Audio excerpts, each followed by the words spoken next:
Imagine being expelled from your party for being weak, only to suddenly discover that you were the true hero all along. Imagine serving as a warrior in the Demon King's army, fighting beneath the banner of darkness for many long years, only to be cast aside because of a single moment of negligence, sentenced to exile beyond the borders of the Demon Kingdom. That is exactly what happened to a young man named Dariel. The story begins with Dariel, a soldier in the Demon King's army and a direct aide to the 4 generals. He was not some legendary commander, nor did he wield overwhelming magic, yet he fulfilled his duty with unwavering loyalty. Then, one day he was summoned to the castle. With cold indifference, they informed him that he was dismissed from the army, a failure, useless, devoid of magic. There was no debate, no trial, only a final judgment, and just like that, he was cast out of the Demon King's castle without mercy. Dariel could hardly comprehend what had just happened. Sitting alone, he reflected upon himself, and we come to understand the depth of the shock within him. In the depths of his heart, he wondered if they were right. After all, the fundamental difference between demons and humans lay in their ability to wield magic. Yet he could not use mana at all. As he departed from the Demon Kingdom, he walked alone through the forest. He had spent his entire life among demons, serving them without hesitation. Now he found himself exiled, without direction, without purpose. What would he do from now on? Where could he possibly go? Overwhelmed by exhaustion and hunger, he collapsed to the ground. And then he heard a girl's scream. She dashed past him in a blur, as if fleeing from death itself. Behind her, a gigantic monster pursued relentlessly, ready to claim her life at any moment. The beast was about to finish her, but Dariel moved. Though he could not use magic, though he possessed no mana, he remembered his duty as a soldier of the demon army, protect those who need help. Without hesitation, he charged toward the monster. The creature struck him with brutal force, sending him flying across the ground. In that moment, Dariel glanced beside him and noticed a knife lying on the forest floor. He seized it instantly. Then he charged again. With every ounce of strength left within him, he lunged forward and hurled the knife straight into the monster's heart. A single decisive blow. The monster fell lifeless. Silence followed. The girl he had saved stood there in complete disbelief. She could not fathom how someone expelled from the demon army, someone without magic, had defeated such a massive beast. She asked him in astonishment where that strength had come from, how he had managed to do such a thing. But Dariel paid little attention to her words. He simply turned and resumed walking. Yet the girl refused to let him leave. She grabbed the necklace hanging around his neck, nearly choking him in her urgency. With firm determination, she declared that she would not let him go unless he came to share a meal with them. She insisted on repaying the debt of saving her life, and the moment Dariel heard the word food, he stopped. He had not eaten in a long time. Hunger gnawed at his body without mercy, so he agreed to go with her. Or rather, she dragged him along by force, his appearance almost comical as he stumbled behind her. Soon after, they arrived at the house. The girl introduced him to her parents and told them her name was Marika. As for Dariel, he introduced himself quietly. Yet inside him, anxiety burned fiercely. He feared that if they discovered the truth, that he was a demon, they would punish him. Perhaps even execute him without hesitation. His thoughts were interrupted by a question from Marika's father. Why had he been alone in the forest? Dariel replied that he had once worked for someone, but the employer's son had dismissed him in order to take his place. Thus he had become unemployed and homeless. Meanwhile, Marika asked her father to allow him to stay with them, especially since they had many empty rooms. Her father agreed. Later, we see Dariel in his new room, contemplating the reality that he would live in this village from now on. Yet one question troubled him deeply. How could a demon save a human? Elsewhere, the next morning, Marika's father informed him that he would work at the Adventurers Guild as an adventurer. His task would be to subjugate monsters and collect bounties, standard guild commissions. He then took out an adventurer aptitude test sheet and asked Dariel to place his hand upon it. But Dariel stiffened. He feared the test would expose his true nature. After all, this kind of mana measurement test was designed specifically for humans, and strangely enough, even Dariel himself did not know his own truth. He attempted to avoid it, but Marika caught him off guard. She pricked him with a needle and forcibly pressed his hand onto the test sheet. In that instant, he believed he had been exposed. However, her father smiled and said, "Congratulations. You have passed the test," which meant he was human. Dariel froze in place. Complete shock overwhelmed him. How could he possibly be human when he had spent his entire life among demons, serving them without question? What was happening? After that, Marika's father led him to the training grounds. He presented a variety of weapons and asked him to choose one. Dariel chose a sword. The father explained that there were 4 types of adventurers. The first was the cutter. He brought out a large tree log and asked Dariel to split it, and it was then we learn. This was the first time in Dariel's life that he had ever held a sword. Yet with his very first strike, he cleaved the tree trunk cleanly into 2 halves. The father stepped back in astonishment. He could hardly believe what he had just witnessed. He muttered that it was fine, and that they would proceed to the second test, piercing. In this test, Dariel was required to shoot an arrow precisely through the center of an apple. But the arrow he released pierced through everything in its path. At that moment, Marika's father stood speechless. He nearly fainted. It was impossible for one person to possess 2 combat aptitudes at once, so how could he possess 3? He then explained that the third type was fortitude. In this trial, Dariel was to strike a massive rock and shatter it with a single blow. Dariel stepped forward.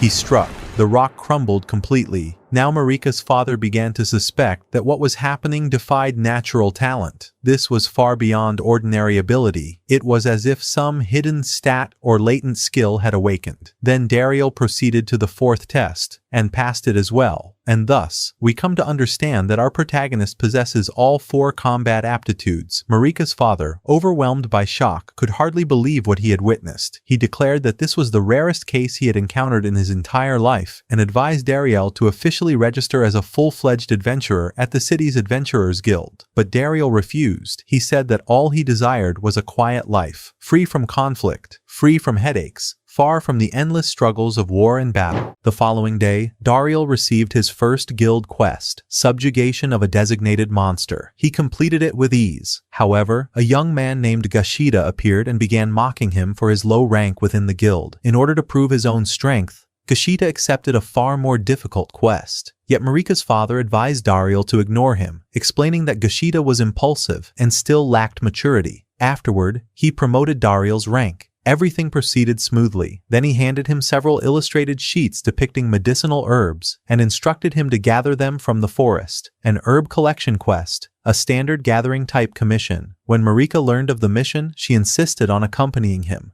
Dariel did not want her to come, but she clung to him stubbornly and followed by force. They arrived at the location where the herbs grew and began collecting them. Marika kept distracting him during the task, and his patience began to wear thin. Spotting a nearby deer, he pointed toward it and told her that if she had courage, she should try hunting it. Marika turned her gaze toward the deer, but suddenly, the deer transformed into a monster resembling a gigantic ant, and the 2 of them began struggling against it in a bizarre confrontation. Marika grabbed her knife enthusiastically and declared that they would be bringing home dinner. In the end, Dariel managed to hunt them both and carried the prey back to the village. Everyone was astonished by his overwhelming strength, but Gashida was furious. Furious because the giant ant had been his assigned quest. Thus, without intending to, Dariel had completed 2 quests at once. The monster that had nearly killed Marika before, and the giant ant subjugation quest. Gashida threw his quest sheet to the ground and stormed off in anger. Later, he went to see Marika's father to accept a new mission. As he exited, he deliberately bumped into Dariel, striking him with his shoulder. Yet the sensation he felt was as if he had collided with a solid mountain. Dariel attempted to offer him a handshake, but Gashida brushed his hand aside and walked away. Dariel then entered to inform Marika's father that he had completed the herb-gathering quest, but the father changed the subject, explaining that Gashida had appeared furious and had taken on a dangerous mission. When Dariel asked why, he realized that he himself had unintentionally disrupted Gashida's quests. The father showed him the new quest sheet. It concerned the subjugation of a giant serpent monster, a high-risk extermination quest. A sense of responsibility weighed heavily upon Dariel. He said that he was the cause of what had happened, and that he would go and bring Gashida back safely. Before he left, Marika handed him several medicines she had crafted from the herbs they had gathered, telling him he would need them for the mission. Dariel set off immediately, and then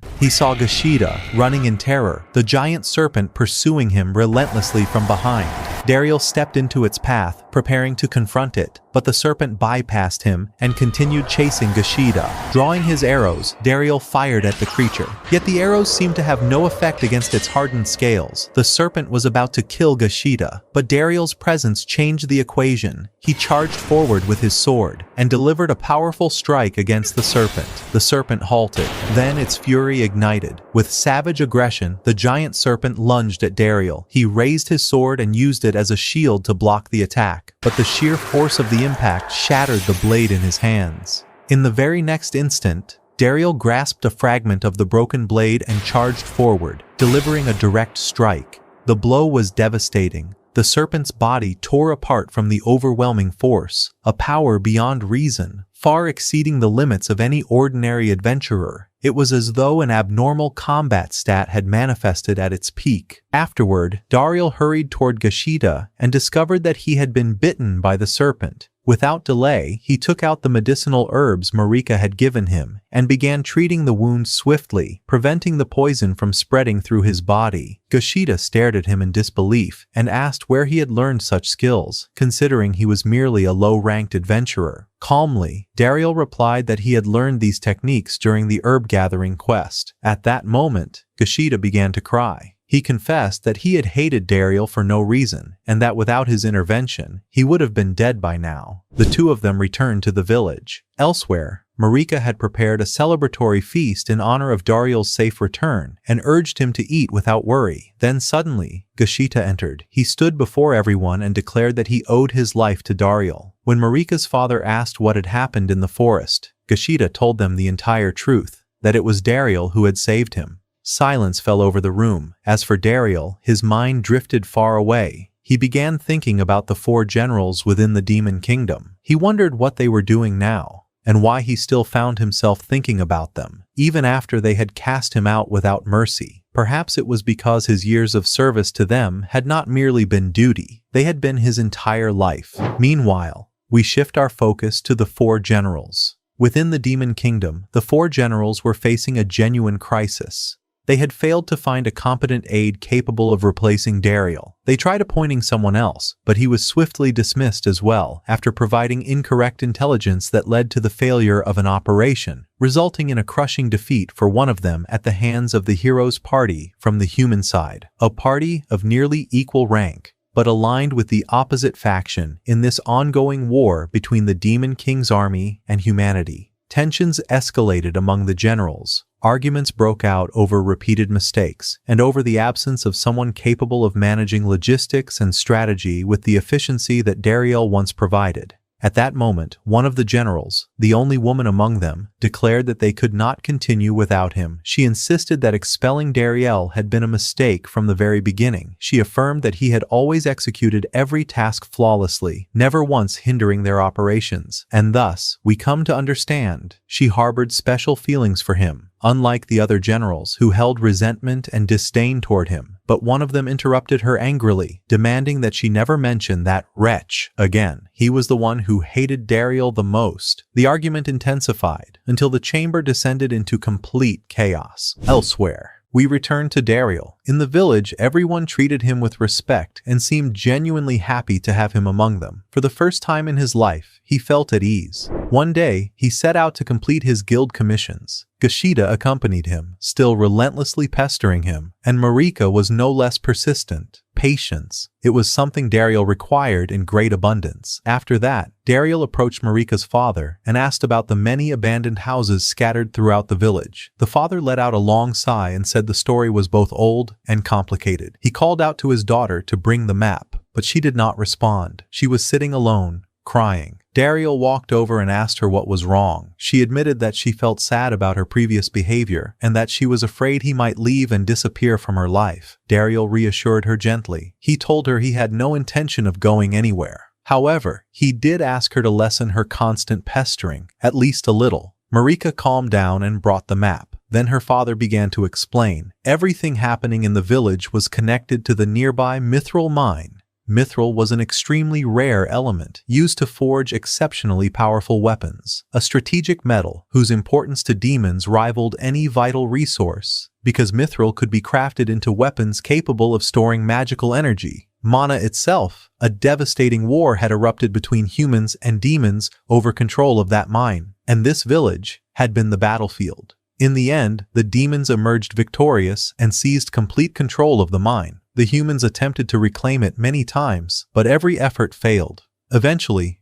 they surrendered. From that day onward, the villagers began leaving one after another, and thus, the village was condemned to a slow death. Daryl listened to all of this in silence. He gave a slight nod, then returned to his room to sleep. But sleep did not come easily. His thoughts remained fixed on the mine. He knew it well. It had once been part of his duties during his service in the Demon King's army. He knew its tunnels. He knew its harshness. The next morning, he leapt over the village wall and headed straight toward the mine. His objective was clear: obtain some mithril to save the village. His plan was to pretend before the demons that he intended to sell it on the black market so as not to arouse suspicion. But the greatest problem was this: if one of the 4 generals were to learn of his presence there, that general would personally come to end his life. Despite the danger, Daryl entered the mine. He slipped inside quietly, searching for the workers. Strangely, there were no guards stationed in the area. When the workers saw him, their faces lit up with joy. They were genuinely happy to see him, for they had known him well from the days when he used to work alongside them. They told him that the new overseer of the mine had been driving them mercilessly, denying them rest. Worse still, he had ordered them to quadruple the previous production output. Daryl smiled wryly and remarked that perhaps now they finally understood how gently he had treated them in the past. But the workers insisted the situation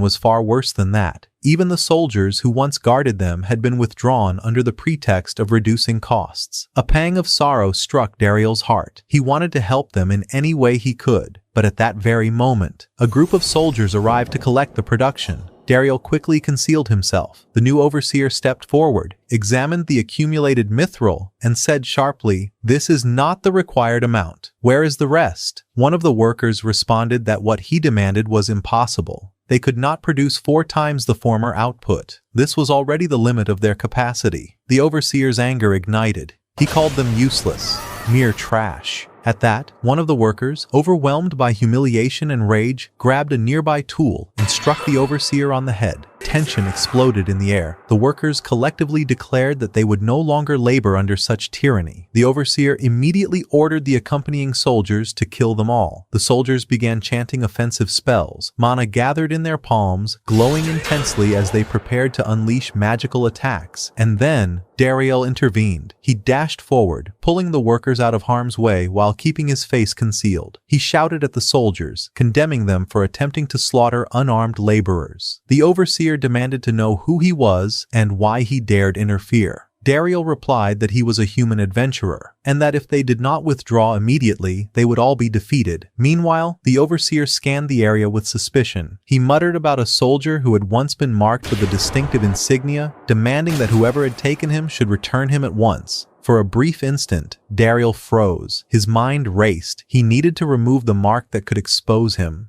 Yet he did not wish to reveal his true identity, nor did he want to kill them. He made a swift decision. He dulled his blade, closing its edge, and began striking the soldiers with non-lethal blows. The overseer launched an offensive spell at him, but Daryl deflected it effortlessly. In one fluid motion, he restored the blade's edge and pressed the sword against the overseer's throat, pinning him in place. The overseer's demeanor changed instantly. He began to beg, swearing he would never return to this mine again. But Daryl reminded him that he had been moments away from murdering innocent workers, and that such an act was unforgivable. He delivered a harsh lesson, then allowed the overseer and the soldiers to withdraw. Finally, he removed the mark that had nearly exposed him. The workers approached him, expressing their deep gratitude for what he had done. However, the workers told him that the danger would never truly end as long as the mine remained under demon control. They asked him to take responsibility for the mine himself. Daryl reassured them calmly and told them to leave the matter to him.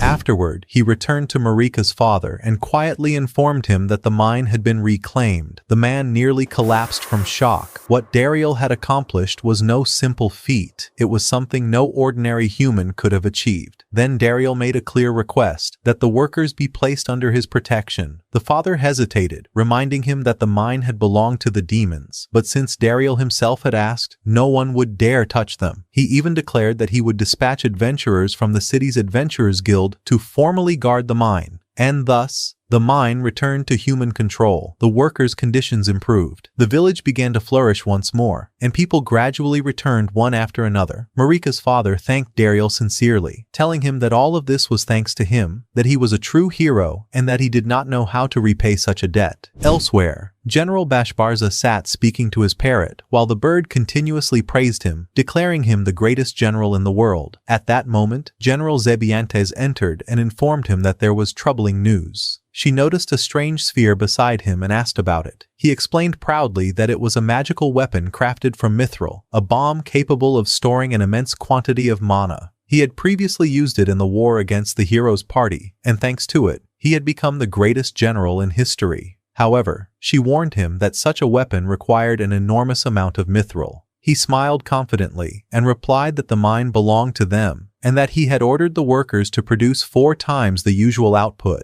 That was when she informed him the humans had seized the mine, and more importantly, the Demon King had summoned him personally. He immediately went to the castle. There, it was revealed that the Demon King was a young woman with an overwhelming and terrifying presence. She confronted him angrily, demanding to know how he could request the impossible from the workers and where his mind had been when he ordered them to quadruple production. She commanded him to fix the situation at once and to reclaim the mine at any cost. Then she reminded him of a harsh truth. The one who had been covering for his failures all along was Daryl. Expelling him had been a grave mistake. She stated clearly that the reason his father had once succeeded was because he had possessed a capable subordinate like Daryl. Then she dismissed him from her presence and ordered him not to return unless he had reclaimed the mine. Bashbarza left in fury, his hatred toward Daryl doubling. Meanwhile, Daryl was sitting peacefully with Marika. She attempted once again to persuade him about the idea of marriage, but he was not ready, and he did not know how to refuse her without hurting her feelings. Suddenly, they heard the sound of a quarrel. It was Gashita. Daryl smiled faintly to himself and remarked that the timing was convenient. He told Marika that he would go check on his friend. When he arrived at the scene, he found Gashita arguing with a man who was mocking him, claiming he was too weak to be an adventurer. The man stepped forward and introduced himself. He was the leader of an adventurer party that had come from the city. His name was Fitbitan. His rank was B, the second highest rank beneath S. He said he had heard that the village had only 2 adventurers and asked if one of them was. At that moment, Daryl took out his guild card and showed his rank to Fitbitan, calmly clarifying that he was still merely a rookie adventurer. Fitbitan glanced at the insignia with open mockery. With a sneer, he declared that such a low rank hardly inspired confidence, and that the story about reclaiming the mithril mine was nothing more than an exaggerated rumor. Daryl answered calmly that he had simply been fortunate, that luck alone had allowed him to reclaim it. But Fitbitan then announced that his own party would assume responsibility for guarding the mine. As for the villagers, they should content themselves with gathering herbs. At that moment, Daryl's expression changed. He reminded Fitbitan that the giant serpent which had terrorized his city-based party and escaped from them was the very same serpent that had appeared in the village forest. The creature they had failed to capture had been defeated here. Gashita stepped in, confirming Daryl's words. He admitted that he had tracked the serpent first, and that together with Daryl, they had finished it. Yet Fitbitan could not believe that Daryl was the one who had slain the serpent. Doubt clouded his face, as though the idea simply did not fit within his understanding of rank hierarchy and combat scaling. Meanwhile, the members of his party were stunned by Daryl's strength and began to greet him with admiration. But inside, Fitbitan seethed with resentment. In his mind, he stood above someone of such low rank. Afterward, they returned to the guild. Gashita recounted everything that had happened to Marika. Suddenly, Marika drew a knife and nearly rushed toward Fitbitan. Her father stopped her immediately, explaining that rank did not merely represent strength, it reflected responsibility and standing within the guild system. Still, Marika refused to calm down. She declared that anyone who dared approach Daryl with ill intent would regret it deeply. As for Daryl, he sighed inwardly, wondering how he might escape this situation without finding himself entangled in a marriage he had never planned for. The next morning, a man named Bestfred arrived to see Daryl. He introduced himself as the guild master of the city's adventurers guild. He explained that he had come to the village in order to negotiate an agreement with the mine workers. However, when he had attempted to speak with them, they had refused to listen. They had stated clearly that they would discuss nothing unless their brother, Daryl, was present. Thus, Bestfred had no choice but to request Dariel's assistance. Together, they headed to the mine. The moment Dariel arrived, the workers agreed to open negotiations. Bestfred was astonished by the extent of Dariel's influence over them, by the depth of their trust. Dariel allowed them to speak among themselves, then quietly withdrew, giving them space to discuss the terms freely. Meanwhile,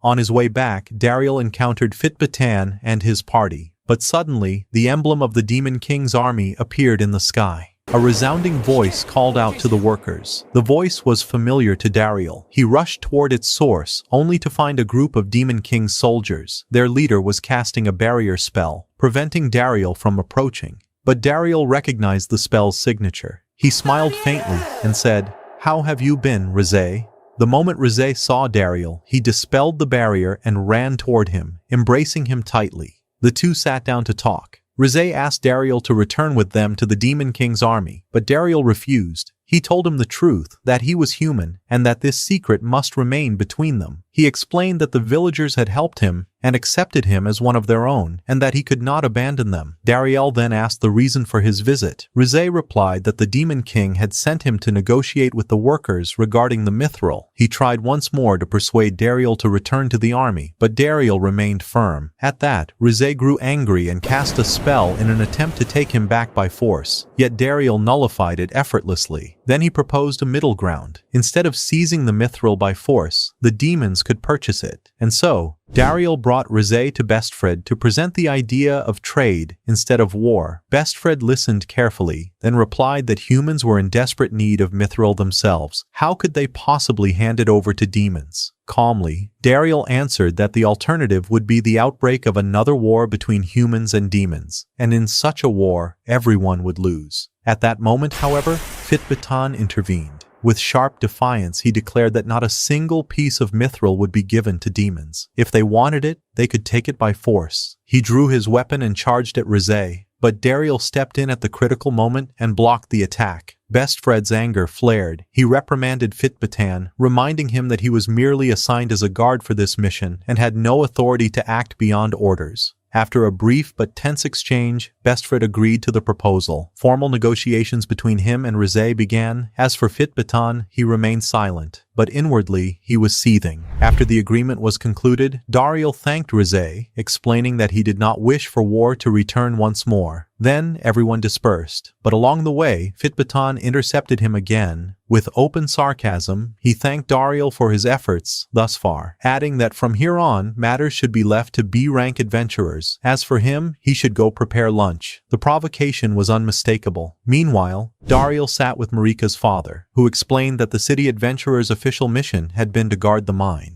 Since Dariel had secured a diplomatic alliance and stabilized the situation, they were effectively left without meaningful work. At that moment, Dariel understood the source of Fitbatan's hostility. Just then, Marika appeared, dragging along an elderly man who had been bothering her. He had recently arrived in the village and had mocked Dariel, calling him a weak adventurer. Marika nearly attacked him, but Dariel stopped her. She boldly declared that this so-called weakling was the one who had reclaimed the mithril mine from the demons, and the one who had defeated a dangerous monster alone. The old man was taken aback. In disbelief, he asked whether all of that had been accomplished with such a simple sword. Marika confirmed it. The elderly man then grasped Dariel's hand and examined him carefully. What he sensed left him stunned. He realized that Dariel's power was far from ordinary, that he possessed all 4 combat aptitudes in full. He introduced himself as Smith, a mithril blacksmith. He had come to the village after hearing of the mine's restoration. Later, Smith went to the guild and informed Dariel that he had submitted an official request through the city's guild branch. He wished to inspect the forge workshop. However, Dariel told him that the city adventurers had taken control of it. Smith smiled and said simply, "Take me there. Leave the rest to me." They went to see Fitbatan, and through his own persuasive manner, Smith managed to convince him. They entered the workshop, and there,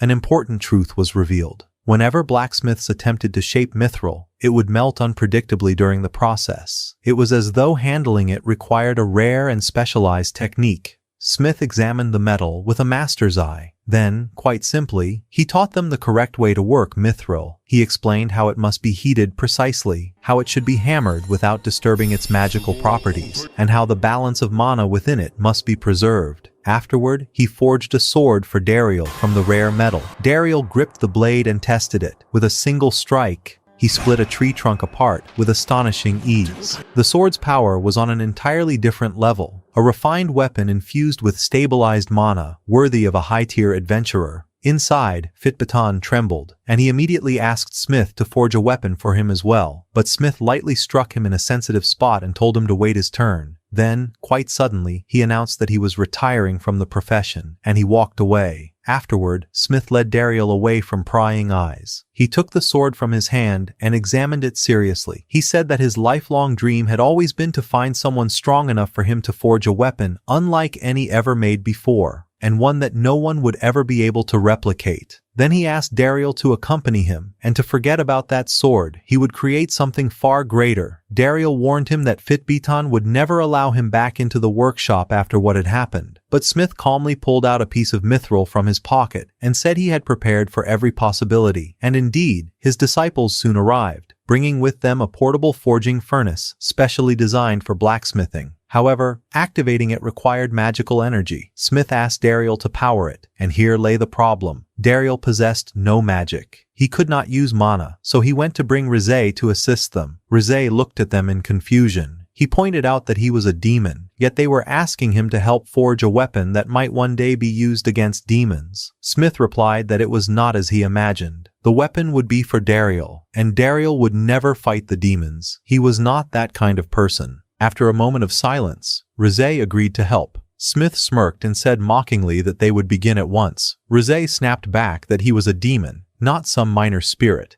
but nevertheless, they proceeded to prepare the furnace. Meanwhile, Fitbitan approached Dariel with a new proposal. He claimed that the central guild in the city was exploiting the village, taking profits from the mithril trade with the demons, when those funds should have been used to develop the village itself. Then he made a direct offer. His party would stand with the villagers against the central guild, in exchange for agreed compensation. Dariel listened silently. Then he replied calmly that even if the central guild benefited from the profits, at least they treated the village with respect. In contrast, Fitbitan and his party behaved as though the village belonged to them. At that, Fitbitan threw his glove at Dariel's feet. He demanded that Dariel return it. Without understanding the implication, Dariel picked it up and handed it back. Fitbitan then declared that he would be waiting for him the next day in the arena. When Dariel returned and explained what had happened, Marika's father immediately understood. That had been a formal challenge to a duel, to the death, and by returning the glove, Dariel had unknowingly accepted. They considered withdrawing, but if they withdrew, the mine would fall under Fitbitan's guild. So Dariel decided to fight. After everything he had done, he would not allow the mine to be lost. At that very moment, Smith appeared. He told Dariel to come with him and learn how to wield his new weapon. They went into the forest where Dariel trained throughout the entire night, and the next morning, the villagers gathered in the square. Marika's father announced that the duel would continue until death or surrender. Fitbitan emerged, wearing newly forged mithril armor, and drew his weapons. He asked Dariel about his own weapon, and then, Dariel's new weapon appeared. It looked like nothing more than a knife. The battle began, and almost ended, in the same instant. A single strike from Dariel shattered Fitbitan's mithril armor in less than a second. Enraged, Fitbitan launched another attack, but Dariel blocked the attack and shattered the second piece of armor as well. Smith smiled and declared that this was the greatest weapon he had ever forged. It was a transforming weapon, capable of shifting its form into a sword, a dagger, or even a spear. In the very next instant, the weapon changed shape, and Dariel shattered Fitbitan's sword. Nothing remained in his hands. Yet Fitbitan drew a massive greatsword and launched one final assault. Dariel stepped forward and delivered a decisive strike. The battle ended. Fitbitan fell to the ground, but Dariel did not finish him. He stopped his blade at his throat, and then withdrew. They informed Bestfried of what had happened. He came personally and brought Fitbitten forward to apologize. Bestfried stated that he would ensure the harshest punishment, but Dariel refused. He said the matter was already over, and if punishment was necessary, then Fitbitten should assist in rebuilding the homes damaged during the duel. Bestfried was taken aback by Dariel's kindness. How could he forgive someone who had been prepared to kill him? Elsewhere, General Bashbarza stood before his father, one of the former 4 generals. His name was Gran. Gran asked him about Dariel and whether he was being treated well. He reminded him of what he had said when he handed over his position, that the greatest fortune of his life had been meeting Dariel and bringing him into his ranks. Once again, he asked about him. He missed him. Bashbarza tried to evade the question, claiming that Dariel was doing fine. But Gran saw through the lie. In a sudden burst of fury, he hurled the dining table aside and struck him violently, declaring that the most foolish decision of his life had been expelling Dariel. He ordered him to go and bring him back immediately, or to forget that he had ever been one of the 4 generals. But Bashbarza refused. He declared that he would never beg that wretch to return, even if it cost him his position. He stormed out in anger. As for Gran, he remained alone, wondering where Dariel was now and what he was doing. The next day, Marika's father told Dariel that he was growing old and that he wished for him to become the village chief after him. At first, Dariel hesitated, but the man persuaded him. And then, suddenly, Dariel asked for Marika's hand in marriage. Marika was stunned. Everyone was stunned. But her father agreed without hesitation. A year passed. Dariel married Marika, and he became the village chief. Throughout that year, the villagers gradually returned, and life began to flourish once more. After that, we see Dariel standing before a grave. It was Smith's grave. He thanked him for everything he had done, placed a bottle of juice before the tombstone, and quietly departed. He returned to the guild, and there, we discover something new. He had become a father. He was blessed with a child and named him Gran. The name carried deep meaning for him, for he considered Gran his true father, not merely someone who had helped him, but the one who had raised him for 30 full years. Meanwhile, Gashida rushed in urgently and informed them that the hero was on his way to the village, and thus, we learn that this hero was the strongest adventurer the world had ever known. His primary mission, to defeat the Demon King. In that moment, Dariel remembered his days among the demons. He recalled how this very hero had once attacked them and slain countless soldiers. He wondered to himself, what does that old man want now? Marika's father told him that as village chief, he must personally welcome the hero. And so, Dariel went out to receive him. Yet he carried his weapon with him, just in case. His past with the demons could easily arouse suspicion. But then, the elderly hero did not appear. Instead, a young girl descended in his place. Dariel was surprised, yet stepped forward to greet her. He learned that the former hero, her grandfather, had been severely injured in his final battle against the demons and had since retired. His granddaughter, named Rady, had inherited the title in his stead. Meanwhile, it became evident that this time, it was the hero's party that was pressuring the demons, a surprising reversal of the usual balance of power. Afterward, it was revealed that the reason for their visit was to obtain weapons forged from Mithril. They proceeded to the guild, which also served as the residence of the village chief. There, Rady noticed Dariel's son. Her expression lit up instantly. She scooped him into her arms with enthusiasm. It seemed she had a fondness for children. The next day, Dariel led them to the Mithril workshop. There, a man named Sakai, the master blacksmith, appeared. Dariel introduced him to the hero and her party. Sakai took Redy's hand and instantly discerned that her primary aptitude was cutter. It turned out he could determine a person's combat aptitude simply by touching their hand. Redy explained that they had come to request mithril weapons, but there was another reason as well. They were searching for a 4th member to join their hero party. During that discussion, Marika's father announced a competition to select the new member. The challenge was set. 26 adventurers from the village would face Redy and 2 members of her party. The adventurers raised their weapons. Meanwhile, Redy and her team held cooking utensils. It seemed like a joke, but in a single instant, all 26 adventurers fell to the ground. Overwhelming power. Everyone assumed the match was over. But suddenly, an arrow shot toward Redy. She evaded it at the last second.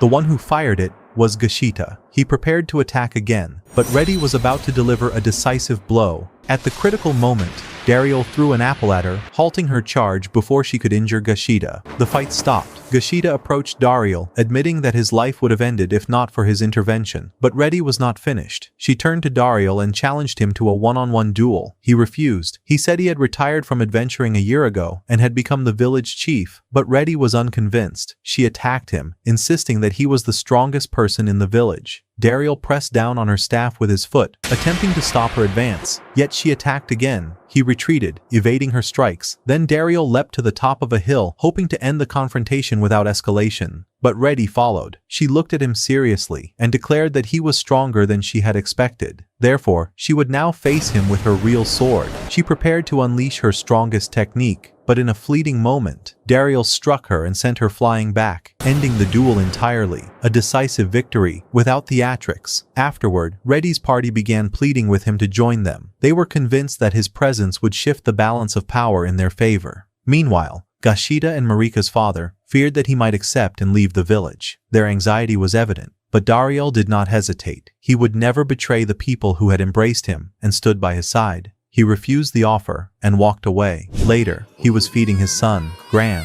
but the child suddenly pulled away, and Dariel suspected something might be wrong with the milk bottle. He was about to taste it himself to make sure, but fortunately, Reddy and her party entered at that very moment. Reddy tried once again to persuade him. She told him that defeating the Demon King would be impossible without his help. Yet he refused again. She left in anger, but declared that she would not give up. That night, Dariel remembered Rize's words, that Dori, one of the 4 generals, had wished for his return and had been saddened since his departure. He recalled how she had always treated him with kindness and respect, as though he were one of them. And so, he told himself that he would never raise his weapon against the demons for as long as he lived. The next day, Reddy began observing him wherever he went. She saw how he helped the villagers, stood beside them, and worked tirelessly for their well-being. She realized her mistake. The village was thriving because of him. She approached him and asked about the skill he had used to defeat her. He replied that he did not know. It had emerged naturally from within him. But it turned out that the technique he had used was the strongest skill of the former hero,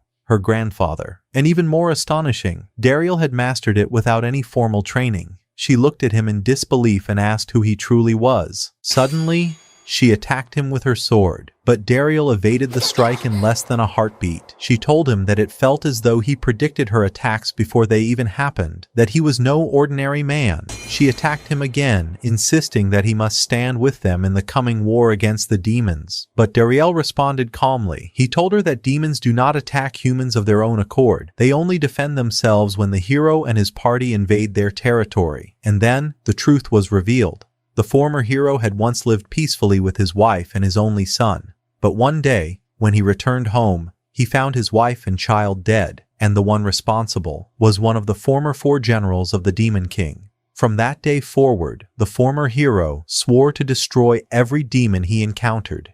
He forced his granddaughter, Reedy, to promise that she would continue down the same path, that she would never cease fighting demons, so that what happened to his family would never be repeated. That was why she needed Dariel. But Dariel refused. He said he had people he loved and who loved him on both sides, humans and demons. He would not participate in a war that would wound either of them. When she saw the firmness in his resolve, she changed her request. She said she was not asking him to join the war, only to train her. Dariel thought for a moment. He realized that by training her, he might one day gain the chance to persuade her not to pursue the war at all, so he agreed. Elsewhere, Reddy searched everywhere for Dariel, yet could not find him. At the same time, General Bashbarza had been absent from the castle for some time, and Zebiantes had disappeared after stating that she was going to investigate something. The next day, Rize went to visit Dariel, but within the shadows, General Zebiantes was watching them. She suddenly stepped out and declared that she had finally found him. Both Dariel and Rize were taken aback. With a mocking tone, she scolded Rize for speaking about the 4 generals without proper respect. Then she activated her magic. She rebuked him for knowing Dariel's whereabouts and failing to inform her. At that very moment, Marika entered carrying juice. When she saw Rize humiliated in such a manner, her anger ignited. She hurled the bottle cap forcefully towards Zebiantes, nearly striking her with serious force. The atmosphere grew tense instantly. Zebiantes demanded that Dariel hand over the mithril cave. He refused. Her anger intensified, yet the look in Marika's eyes alone made the situation even more dangerous. To avoid destruction within the village, they all moved out into the forest. There, Zebiantes declared that she would seize the cave by force after eliminating him, but the battle ended swiftly. Dariel defeated her with ease, yet out of sheer stubbornness, she attempted to destroy the village with everyone inside it. At that moment, Dariel lost his composure. He unleashed the former hero's ultimate technique and struck her with overwhelming force. She lost consciousness and nearly fell from a great height, but Dariel caught her at the last instant. Ryo intervened as well, saving them both from falling. Afterward, Dariel reached an agreement with Zebiantes. He would grant her a portion of the mithril in exchange for keeping the village's location, its secrets, and Ryo's presence strictly confidential. She agreed. Then she requested a weapon similar to his own. Dariel took her to Sakai and asked him to attempt forging one for her, especially since Sakai had once been Smith's apprentice. But then Dariel remembered something dangerous. Reddy and her party were returning from a mission in a nearby village. If they discovered that one of the Demon King's generals was here, war could erupt instantly. He asked Sakai to keep Zebiantes occupied and delay her. Then he hurried off himself to distract the hero's party. And so, Dariel deliberately engaged Reddy in intense training, forcing her to execute countless sword strikes under the pretext of rigorous practice, exhausting her stamina completely. Afterward, he returned to see what Sakai had accomplished. He found that the blacksmith had successfully forged a suitable weapon for Zebiantes, refining every detail with precision worthy of a master craftsman. At the end of the day, Dariel sat down to rest, while Sakai hid from Zebiantes as though fearing she might demand further adjustments. But suddenly, he heard an unexpected sound. It was Reddy and Zebiantes together, in the steam bath. Dariel rushed in, only to be struck by a simultaneous blow from both of them, sending him flying. Later they all sat together, and Dariel explained the entire truth. He told them that he was human, but that he had been raised among demons since childhood. Everyone froze. The demons had believed him to be one of them. The humans had never known he had spent his entire life among demons. The silence was heavy, but soon, tension flared again. Both Reddy and Zebiantes insisted on a duel to determine who was stronger. Dariel intervened and declared that he would act as referee. The duel would take place in the forest the next day, but on one condition: neither of them would attempt to kill the other. They both agreed. The following day, it became clear that Reddy had made Sakai work throughout the night to refine her weapon further. As for Zebiantes, she handled her weapon as though it were a mere toy in her hands. Dariel looked at Sakai and offered him an apologetic, weary smile. The battle began. Their powers were evenly matched. The duel continued until both were utterly exhausted. During the fight, Gran, Dariel's son, was playing nearby. Suddenly, a massive rock dislodged and nearly fell upon him. Dariel rushed to save him. Reddy ran as well to help, but Zebiantes was faster. She destroyed the rock before it could strike anyone. Reddy stopped. She understood something important, and in the end, the duel concluded. They shook hands and accepted reconciliation. Joy filled the air, for Gran had not been harmed. Dariel stood there smiling. This was his dream, to see humans and demons standing side by side without bloodshed, and it had already begun. He had brought together the human hero and one of the 4 generals into the same field without a single drop of blood spilled. Later, one of Reddy's party members came to Dariel's house and informed him that someone wished to meet him. It was the former hero himself. For a brief moment, Dariel froze. He knew the man's name. He had heard countless stories of his overwhelming might back when he served among the demons. Yet the man before him now was calm, peaceful, playing with the village children as though they were his own grandchildren. Even the villagers gathered outside Dariel's home once word spread of his presence. The hero sat down with Dariel and asked why he had come. He replied that he wished to observe Reddy's training and see the place where she lived. Dariel suggested they go to the training grounds so he could test her himself. The hero agreed. Then he asked about the strange individual standing by the window, behaving oddly. He meant Sakai, but Dariel chose to ignore the comment. At the training grounds, the hero began testing Reddy, but it was no ordinary examination. He toyed with her, moving lightly, effortlessly, evading every strike. She could not so much as scratch him. When the test concluded, the hero looked at her and said calmly, "You have improved with the sword, but you have not yet reached the level I desire." Reddy's anger flared. She responded that the one who trained her was the strongest person she had ever met, after him. At that, the hero drew his weapon. He looked directly at Daryl and invited him to face him. Daryl initially refused. He did not wish to fight, but when he saw the longing in Gashita's eyes, the desire to witness his teacher's true strength, he decided to accept. The hero prepared himself. The moment Daryl felt the man's true aura, he took a step back. Then he abruptly withdrew from the field, stating that they had not yet eaten lunch, and that the duel could wait. And so, they went to eat. But during that time,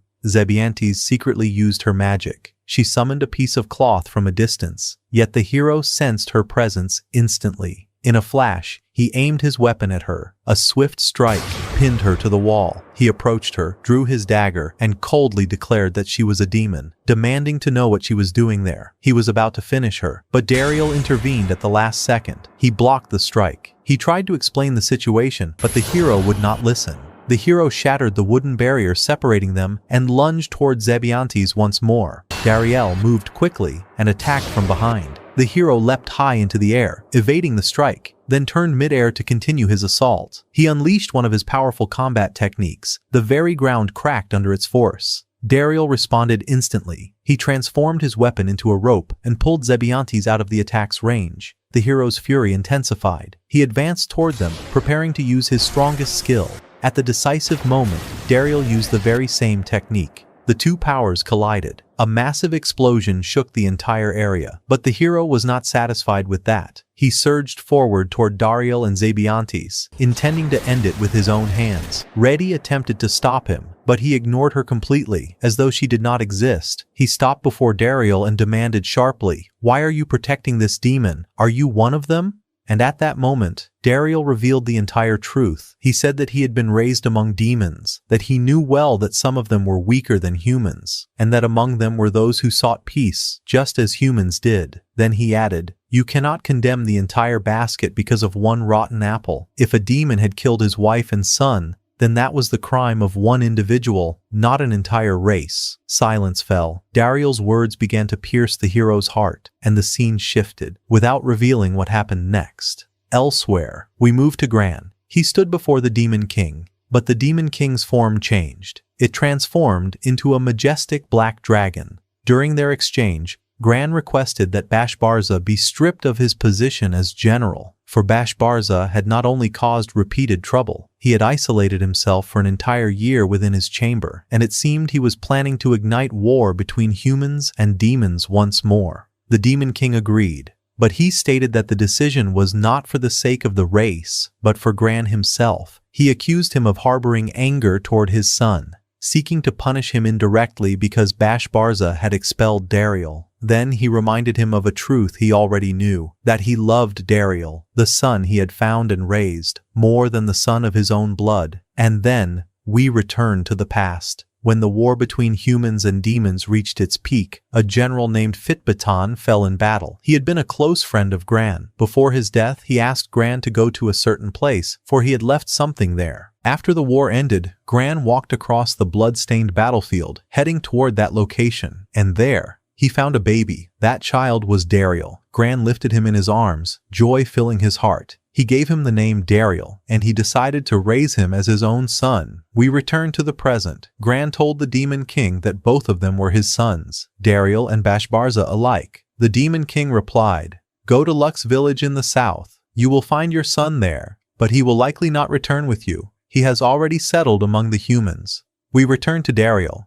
He was telling the same story to the hero. The hero asked him whether he had lived with Gran for 33 years. Daryl answered yes. He explained that General Fitbatan had been killed during the war, and from that day onward, Gran had raised him. Suddenly, the hero embraced him. He declared that Daryl was the son who had been kidnapped 33 years ago. And the proof was that Daryl possessed the very same combat skill as he did. He explained that the general who had killed his wife was the same one who had taken his child, and thus, after 33 years among demons, Daryl learned the identity of his true father. The moment was overwhelming, but before he could even process it, the hero struck the nearby mountain with a powerful attack, and someone appeared, blocking the blow. It was Lord Gran. He descended to the ground and said that he had come to see his son after all these years. Now Dariel stood between two fathers, the one who gave him life, and the one who raised him. The air grew tense. The hero gripped his weapon, preparing to attack Gran, but Dariel stepped between them. He told the hero that he now knew the truth, but his heart was conflicted. Gran was the one who had raised him. If he demanded his life, then it belonged to him. He asked the hero to listen,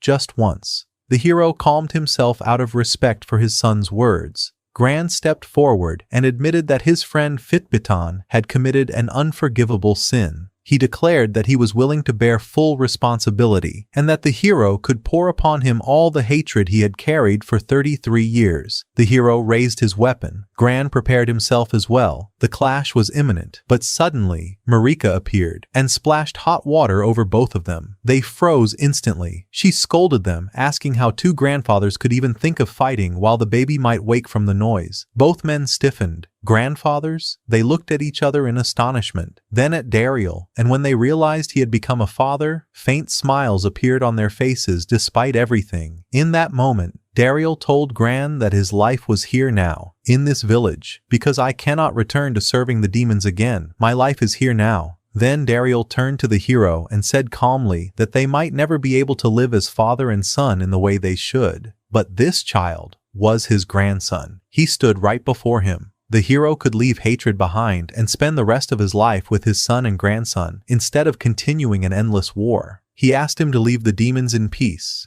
After that, the hero sat down and began playing with the small child. He asked him his name. The boy replied that his name was Gran. The hero smiled and said it was a beautiful name, without realizing that it carried the name of Lord Gran himself. Elsewhere, Bashbarza was hosting a grand farewell banquet, inviting many notable figures. But when he arrived at the hall, no one was there. He asked his servant what had happened. The servant replied that no one had come at all. He added that his father had gone to the Demon King to make an important decision, and that the troubles Bashbarza had caused had eroded the demon's trust in the royal palace. Bashbarza asked what could possibly be done now. The servant answered simply, "Bring back Dariel. He was the only one capable of restoring order." The servant left. Bashbarza sat in silence, thinking. Then the cook entered and informed him that the bills had not been paid. They would no longer serve him unless his debts were settled. He clarified that the one who had regularly handled such matters in the past was Dariel. At that,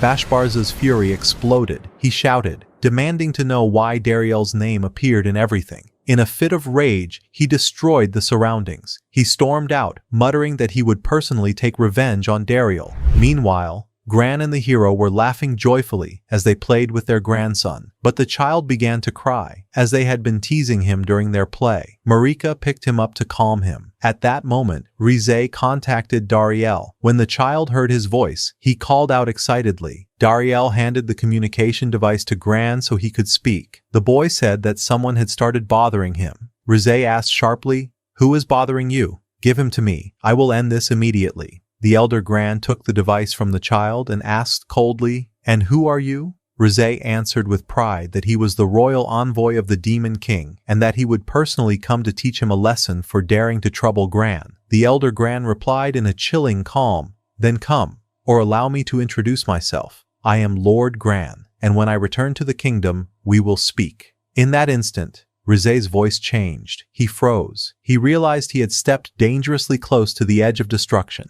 The hero and Gran both stared at the device with sharp eyes. Then Gran crushed it in his hand. Dariel sighed inwardly, thinking that the heavens should have mercy on Rize.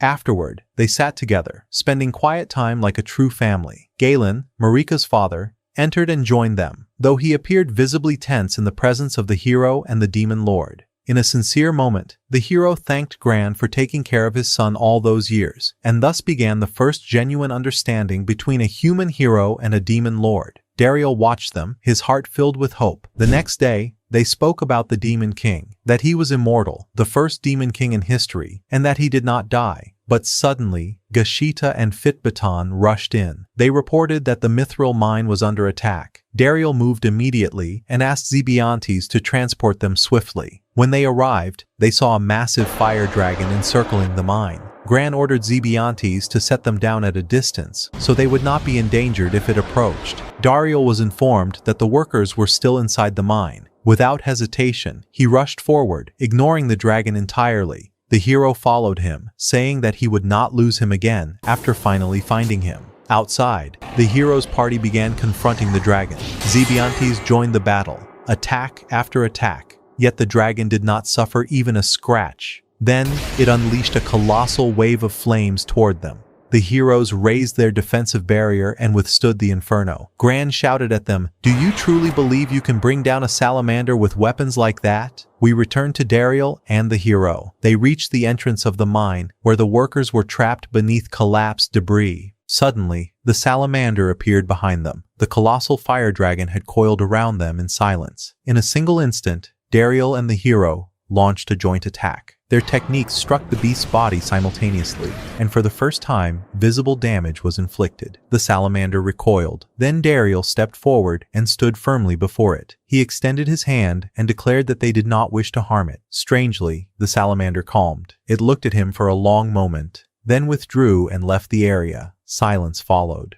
But Gran sensed that something was wrong. He immediately ordered Zebiantes to return to the Demon Kingdom and investigate. After that, Dariel resumed rescuing the workers. He pulled them out from beneath the rubble, and they looked at him with gratitude, as though he were their father. But suddenly, an adventurer ran toward them and reported that one member of their team was still missing. The hero looked at Dariel and told him to search for the missing person while he took care of the workers. Meanwhile, in the Demon Kingdom, Gran and Zebiantes stood before Bashbarza. Gran asked him directly, "Did you enter the Chamber of Secrets?" Bashbarza's expression was different, as though something within him had changed. He denied it, claiming he knew nothing of such a chamber, but Gran knew he was lying. Zebiantes asked about this chamber. Bashbarza explained that it was an ancient room within the royal palace, constructed thousands of years ago. It housed every spell, every record, and every forbidden magical tome ever discovered by the demon race. And among those secrets was a spell known as the Hexa,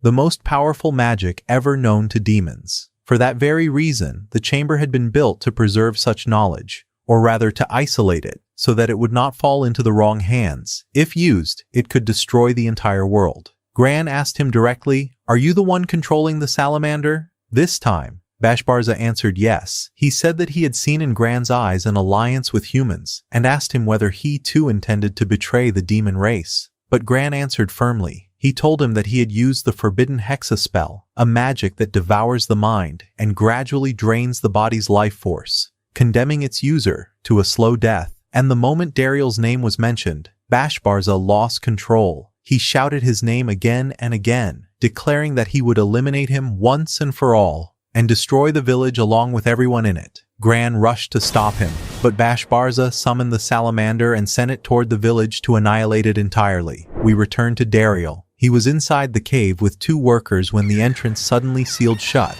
Then a stone face emerged from the cavern wall. It introduced itself as Giganto. It asked which one of them was Dariel. He stepped forward and answered. Giganto declared that the village would soon become a battlefield, and since the workers cared for him, he had decided to grant him a gift. He asked for his weapon. Dariel handed over his sword. In a mysterious instant, Giganto infused it with immense power. He explained that its strength was now limitless, for Mithril had originally been forged from Giganto's own body. Dariel asked how the village would turn into a battlefield, especially since he had calmed the salamander earlier, but Giganto vanished without answering. Outside, the adventurers located Dariel and the workers. Gran contacted him immediately, informing him that Bashbarza was controlling the salamander using forbidden magic, and that he was heading toward the village. He told him to secure the village until they could stop him. Fear spread among the villagers. Dariel told Galen that Bashbarza was targeting him, not the village. But Bashbarza had already arrived, with the salamander at his side. Dariel stepped forward, attempting to calm him, yet Bashbarza mocked him. He congratulated him on his marriage, then threatened to kill his wife first, burn the village next, and finally slaughter his son. In that moment,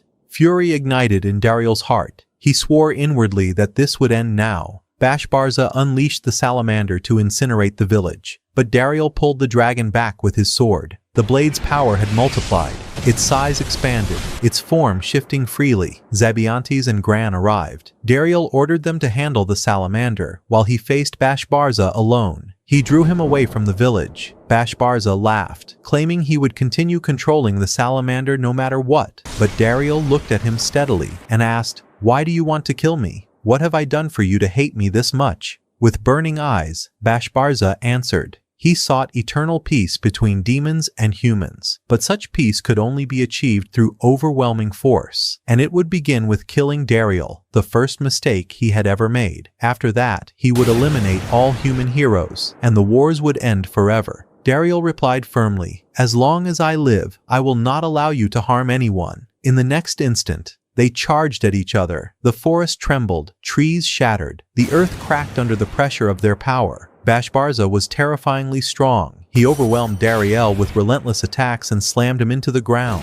Approaching him, he declared that his end would come here and that his loved ones would follow. But Dariel, rising with difficulty, told him that peace cannot be enforced through slaughter, that his talent had been real from the beginning, but his arrogance had destroyed him. Bashbarza laughed and admitted that he had spent an entire year studying forbidden magic in the Chamber of Secrets. He had traveled the world to find the salamander and subjugated it by force. Darkness began consuming his body. His features twisted, his power doubled. He declared that the first to die by this new strength would be Dariel. Meanwhile, the adventurers were fighting the salamander with everything they had. Zebiantes joined the battle. Humans and demons stood united against the fire dragon.